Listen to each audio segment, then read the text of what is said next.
आज तो हमें ये पता होना चाहिए कि हम विजयादशमी मनाते क्यों हैं और इसका नाम अशोक विजयादशमी ही क्यों है। ये बातें बहुत महत्वपूर्ण हैं और मैं अपने विश्वास से ये बात कह रहा हूँ कि 90% मेरे समाज को, सिर्फ किसी एक जाति की बात नहीं कर रहा हूँ, मैं पूरे SC ST OBC समाज की बात कर रहा हूँ, 90% मेरे समाज को ये नहीं पता है कि ये अशोक विजयादशमी होता क्या है। सभी लोग ये जरूर जानते हैं कि हाँ आज दशहरा है और दशहरा सभी लोग मनाते हैं। इस देश में 98% लोग दशहरा मनाते हैं, 98% लोग, लेकिन 5% लोग भी सम्राट अशोक के नाम से, सम्राट अशोक विजयादशमी के नाम से नहीं मनाते। इसका रीजन ये है कि कुछ तो हमारे इतिहासकार ऐसे हुए जो नहीं बता पाए, कहीं ना कहीं गलती रही, और फिर सबसे बड़ी गलती होती है हम जैसे नालायकों से, जो जानते हैं और दूसरों को नहीं बताते हैं, इसलिए हमारे लोग समझ नहीं पाते हैं। आज ये सम्राट अशोक विजयादशमी का दिन है, धम्मचक्र प्रवर्तन का भी दिवस है, क्योंकि ये तीसरा धम्मचक्र प्रवर्तन दिवस भी मनाया जाता है। क्योंकि पहला धम्मचक्र प्रवर्तन दिवस तथागत बुद्ध से शुरू हुआ था।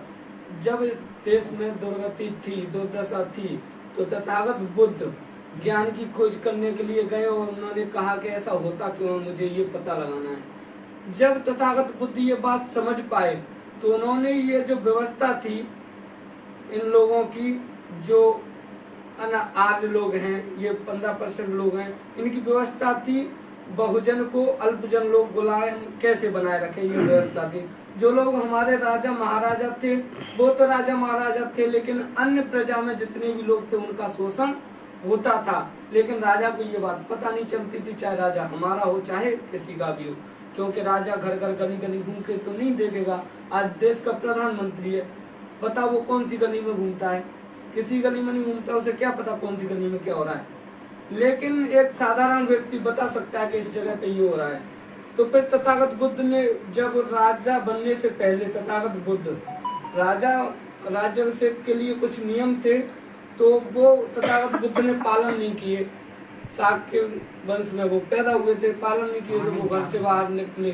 घर से बाहर जब निकले तो उन्होंने राज्य में देखा, अपने में देखा, तो फिर वो उन्होंने साधना शुरू की। उन्होंने अपने आप को कष्ट भी दिया, तथागत बुद्ध ने कष्ट दिया, साधना की, तपस्या की, लेकिन उन्हें कुछ भी प्राप्त नहीं हुआ तो तथागत बुद्ध ने कहा कि शरीर को कष्ट देने से किसी भी समस्या का निवारण नहीं मिलता है, इसका निवारण खुद ही ढूंढना होगा। फिर तथागत बुद्ध ये बात समझ गए। समझने के बाद जब थोड़ा सा ज्ञान अर्जित और हुआ, वो 8 गुरुओं के पास गए। तथागत बुद्ध 8 गुरुओं से उन्होंने ज्ञान प्राप्त किया। वो 8 गुरु इतनी हार मान गए थे, उन्होंने कहा कि तथागत जितना ज्ञान हमारे पास था वो हमने तुम्हें दे दिया, इसके अलावा हमारे पास कोई ज्ञान नहीं है। और तथागत का वहीं से नाम पड़ा था बुद्ध। 8 गुरुओं ने ये कहा कि तुम हमसे ज्यादा बुद्धिजीवी हो, बुद्धिशाली हो, आज से तुम बुद्ध हुए।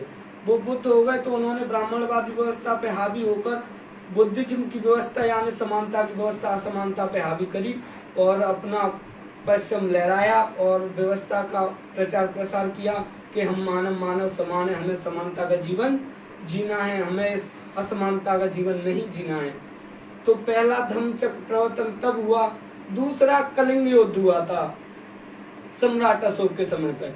जब सम्राट अशोक कलिंग युद्ध लड़ रहे थे तो 10 दिन के कलिंग युद्ध के बाद 10वें दिन सम्राट अशोक वो युद्ध जीत गए। युद्ध जीतने के बाद सम्राट अशोक ने जब देखा कि खून की नदियां बह गईं, तो सम्राट अशोक ने कहा कि आज के बाद मैं प्राणी हिंसा की शपथ लेता हूँ, आज के बाद मैं कोई प्राणी हिंसा नहीं करूंगा और आज से मैं बुद्ध की शरण में जाता हूँ। दूसरा धम्मचक्र प्रवर्तन उस दिन हुआ और उन्होंने उसी दिन हथियार फेंक दिए थे, जिसका फायदा इन ब्राह्मणवादी लोगों ने लिया और वो अपने घर में अस्त्र शस्त्र उपयोग करते हैं और उनकी आज के दिन पूजा करते हैं। हमारे लोगों से ये सभी बातें छुपा दी गयी। तीसरा धम्मचक्र प्रवर्तन हुआ बाबा साहब के समय पे। बाबा साहब ने 14 अक्टूबर 1956 में, आज ही का दिन था, तारीख 14 अक्टूबर भले ही थी लेकिन विजयादशमी थी उस दिन भी, तो बाबा साहब ने भी धम्मचक्र प्रवर्तन किया था। उन्होंने हिंदू धर्म को छोड़ के बुद्ध धर्म की शरण में गए तो तीसरा धर्मचक्र प्रवर्तन हुआ। तो इसीलिए आज के दिन को सम्राट अशोक विजयादशमी के भी रूप में मनाया जाता है और धर्मचक्र प्रवर्तन के रूप में भी मनाया जाता है। जब सम्राट अशोक ये लड़ाई लड़ने के बाद छोड़ दिए थे तो इन्होंने बुद्ध का प्रचार प्रसार किया। बुद्ध का प्रचार प्रसार किया तो 84,000 स्तूप बनवाए, कई स्मारक भी बनवाए। तो फिर लोगों ने देखा, सम्राट अशोक ने कहा कि मैं अब शस्त्र के बल पर नहीं, प्यार मोहब्बत के बल पर जनता को जीतूंगा। और उन्होंने जीत के दिखाया। लोगों ने इतना प्यार मोहब्बत किया सम्राट अशोक से भी कि उन्होंने जितने भी स्तूप उन्होंने बनवाए, जितने भी स्मारक उन्होंने बनवाए, उनको सजाया धजाया। दिवाली कहते हैं वो उसी लिए मनाई जाती है। आप जब इतिहास पढ़ेंगे तो आप देखेंगे कि तथागत बुद्ध का जब इतिहास, सम्राट अशोक का इतिहास मिलता है तो वहाँ दिवाली का भी इतिहास हमें मिल जाता है। लेकिन इन ब्राह्मणवादी लोगों ने, 15% लोगों ने क्या किया कि हमारे राजा महाराजाओं का इतिहास चुरा लिया। इतिहास चुराने के बाद इतिहास जला दिया।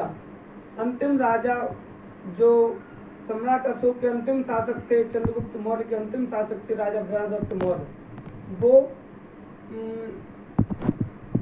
जब वो राज करते थे तो 10 तरीके से वो नियमों को पालन करते थे। उनके लिए 10 नियम थे जो भिक्षु संघ सम्राट अशोक ने तैयार किया था। उसने 10 नियम बनाए थे कि कोई भी राजा बनेगा इन 10 नियमों का पालन करेगा अगर राज्य का सही से निर्वाचन करना है, तो अगर राज्य को सही से वहन करना है तो जब राजा बृहदत्त मौर्य ऐसा करते हैं और जब वो राज्य के लोगों से बात करते हैं तो उस टाइम पे भरी सभा होती है। पुष्यमित्र शुंग जो ब्राह्मण था और विदेश से आया हुआ आर्य था। ये डिस्कवरी ऑफ इंडिया में जब हम पढ़ते हैं तो हमें मिलती है ये बात है। डिस्कवरी ऑफ इंडिया में पंडित जवाहरलाल नेहरू लिखते हैं, ये मेरी कोई बात नहीं है। तो जब वो कहते हैं कि ये लोग बाहर से आए और उन्होंने अपनी बहन को छल कपट से राजा से शादी करवा दी तो उनके राजमहल में आना जाना हो गया, सेनापति बना दिया। सेनापति बनाने के बाद उन्होंने जो 10 नियम राजा लागू करता था राज्य में कि इन 10 नियमों से मैं चलूंगा, इन 10 नियमों से आप सभी लोग चलोगे। तो पुष्यमित्र शुंग ने उस राजा की भरी सभा में धड़ से गर्दन अलग कर दी, सिर को काट के फेंक दिया। उसी दिन से हमारे सम्राट अशोक का जो बुद्ध धर्म था वो पतन होने का सिस्टम चालू हो गया। उसने शुंग वंश की स्थापना कर दी, उसने ब्राह्मणवाद फैला दिया। वहीं से सम्राट अशोक का नाम गायब कर दिया और उन्होंने विजयादशमी नाम रख दिया सिर्फ, जो आज दशहरा मनाते हैं। इतनी चालाकी से उन्होंने पहले विजयादशमी रखा। उन्होंने कहा कि पहले देख तो ले कि जनता कितनी क्या समझती है अपने लोगों को, ये अपने लोगों से कितना प्यार करती है। लेकिन लोगों ने वहाँ ऑब्जेक्शन नहीं उठाया। ऑब्जेक्शन उठाने वाले लोग थे भिक्खु। तो पुष्यमित्र शुंग ने भिक्खुओं को भी मरवा दिया था। 100 सोने की मुद्राएं भिक्खु के नाम रखी थी तो सभी को मरवा दिया। कुछ लोग विदेश भाग गए, वो भाग गए। तो ऐसे करके फिर धीरे धीरे और भी ब्राह्मण लोग ज्ञानी पैदा हुए, क्योंकि हमारे लोगों को जब पुष्यमित्र शुंग को मार दिया तो 4 कानून बनाए गए हमारे लिए। पहला कानून था जो SC ST OBC इस देश के मूल निवासी लोग हैं वो शिक्षा प्राप्त नहीं करेंगे। दूसरा कानून था कि हम कोई भी शस्त्र यानी हथियार नहीं रखेंगे। तीसरा कानून हमारे लिए बनाया था कि हम कोई भी सामाजिक बैठक नहीं करेंगे। चौथा कानून बनाया था कि हम कोई भी सुंदर स्त्री नहीं रखेंगे। इस तरीके से हमारा सब कुछ ले लिया उन्होंने, चल लिया। तो इसके बाद हमारे लोगों को तो ज्ञान ही नहीं था। उन्होंने इतिहास बनाया, इतिहासकार बनते गए और अपनी ब्राह्मणवादी व्यवस्था को स्थापित कर दिया। और आज उन्होंने ये टाइम ला के खड़ा कर दिया है कि आज वो विजयादशमी भी नहीं कहते, डायरेक्ट कहते हैं कि आज ये दशहरा है। और पता है वो क्या कहते हैं, वो बताते हैं राम और रावण की बात, वो कहते हैं धर्म अधर्म की बात, वो कहते हैं सत्य और असत्य की बात। ये बात मैं सरासर कहता हूँ, किसी भी इतिहासकार ने आज तक ये बात सिद्ध नहीं करवाई, ना ही किसी वैज्ञानिक ने ये बात सिद्ध कर पाई कि इस देश में कोई भी राम और रावण और सीता नाम का व्यक्ति पैदा हुआ था। अगर आपको विश्वास नहीं हो तो सच्ची रामायण जब आप पढ़ेंगे तो उसमें आपको मिलेगी ये बात। तो हमारे लोग समझते नहीं है। उन्होंने इतना स्थापित कर दिया, इतना हमारे लोगों के दिमाग में डाल दिया। वो कहते हैं कि धर्म पर अधर्म की जीत हुई, अधर्म पर धर्म की जीत हुई, इसलिए आज हम दशहरा मनाते हैं। असत्य पर सत्य की जीत हुई, इसलिए हम दशहरा मनाते हैं। और अज्ञान पर ज्ञान की जीत हुई। मैं कहता हूँ ये सब झूठ है और गलत है। अगर उनके पास साक्ष्य होता तो वो साक्ष्य देकर लिखते ये बात है, लेकिन उन्होंने कोई भी बात साक्ष्य देकर नहीं लिखी। और हमारे महापुरुषों ने हर बात साक्ष्य देकर लिखी है। ये सत्य पर असत्य की विजय हुई है, इसलिए वो आज दशहरा कहते हैं। धर्म पर अधर्म की विजय हुई है आज, इसलिए वो दशहरा कहते हैं। तो मैं आप सभी से निवेदन करूंगा कि सबसे बड़ा कारण होता है कि हम हमारे महापुरुषों को पढ़ नहीं पाते हैं, जान नहीं पाते हैं। तो सभी लोग उन्हें पढ़ें और जानें। और मैं आपसे कहूंगा कि हिंदू धर्म में ना तो कल कुछ था ना आज है, और पहली बात तो यह है कि हिंदू धर्म नाम की कोई चीज इस दुनिया में है ही नहीं, लेकिन फिर भी हमारे लोग मानते नहीं है। अब मैं आपको बाबा साहब की एक और बात बताऊंगा, फिर उसके बाद मैं बात खत्म करूंगा। बाबा साहब ने कई बार ये सिद्ध किया कि हम हिंदू नहीं हैं, वी आर नॉट हिंदू, हम हिंदू नहीं हैं। 25 दिसंबर 1927 में बाबा साहब सिद्ध करते हैं मनुस्मृति को जलाकर कि हम हिंदू नहीं हैं। अगर हम हिंदू हैं तो हिंदू हिंदू सभी लोग कौन हुए? भाई भाई।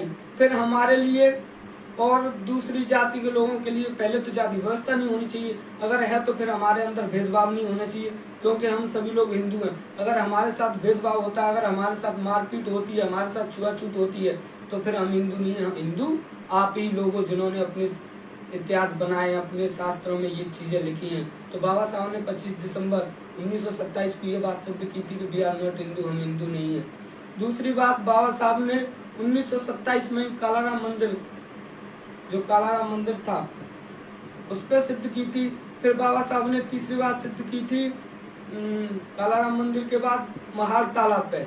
महाड़ तालाब पे भी बाबा साहब ने कहा था कि कुत्ते बिल्ली पानी पी सकते हैं, इसमें जानवर पानी पी सकते हैं, इसमें कोई भी पशु पक्षी आके लेट भी सकता है, पानी भी पी सकता है, उसमें रह भी सकता है, लेकिन हमारे लोग पानी नहीं पी सकते। इसका मतलब ये है कि वी आर नॉट हिंदू, हम हिंदू नहीं है, हिंदू आप ही लोग हो।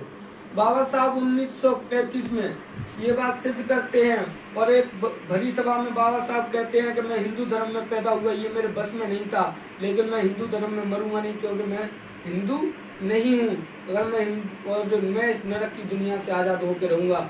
1956 में 6 दिसंबर 1956 में बाबा साहब, नहीं 14 अक्टूबर 1956 में बाबा साहब कहते हैं कि मैं इस नरक की दुनिया से आजाद हो गया हूँ और मैंने दूसरा जन्म लिया है, मैं अपने घर में पुनः पहुंचा हूँ, मैं आज बुद्ध की शरण में आया हूँ। तो ये बात बाबा साहब कई बार सिद्ध कर चुके हैं, लेकिन हमारे लोग मानते नहीं है। तो ये फर्ज हमारा बनता है कि हमें उन्हें जाके बताना है कि भाई हमें अपने घर में रहना है, दूसरे के घर में नहीं। अगर दूसरे के घर में रहेंगे तो वो तो मारेगा, पीटेगा, दुर्गति भी करेगा। हमारा अपना भाई हमें प्यार से रखेगा, दूसरा नहीं रखेगा। आप सभी लोगों ने मेरी बात को ध्यान से सुना, सभी को बहुत बहुत धन्यवाद, बहुत बहुत साधुवाद, सभी को नमो बुद्धाय, जय हिंद।